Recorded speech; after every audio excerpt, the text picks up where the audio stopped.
Everyone, my name is Kashvika from 9th V.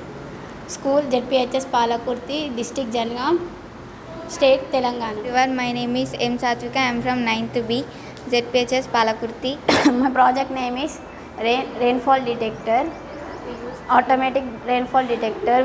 Materials required: Arduino board, rainfall model, survive motor wires, etc.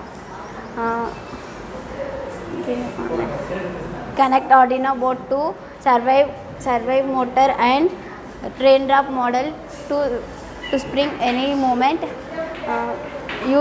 Uses are మనము ఇంట్లో ఎప్పుడు వర్షం వస్తుందో మనకు తెలియదు. మనం ఎప్పుడు ఇంట్లో ఉండము, ఇంట్లో ఎక్కువ ఉండము. మనము మళ్ళీ స్కూల్స్కి బయటికి మనం బట్టలు విండేసి ఆరేసిపోతాం. ఎప్పుడు వర్షం వస్తుందో మనకు తెలియదు. కాబట్టి ఈ ప్రాజెక్ట్ ఉన్న వల్ల మనకు చాలా లాభాలు ఉంటాయి. ఒకవేళ రెయిన్ పడితే ఈ సర్వైవ్ మోటార్ ఈ రోప్ని షెడ్ వైపు తిప్పుకుంటుంది. మళ్ళీ సన్ రైజ్ రాగానే దానంతలో అదే ఆటోమేటిక్గా మూవ్ అయిపోతుంది. దీని యూజెస్ ఏంటంటే, మనం ఇంట్లో ఉన్నా లేకున్నా మనకి క్లాత్స్ అనేవి తడవవు. And opportunity Atal tinkering lab for Thank you for this opportunity at a tinkering lab.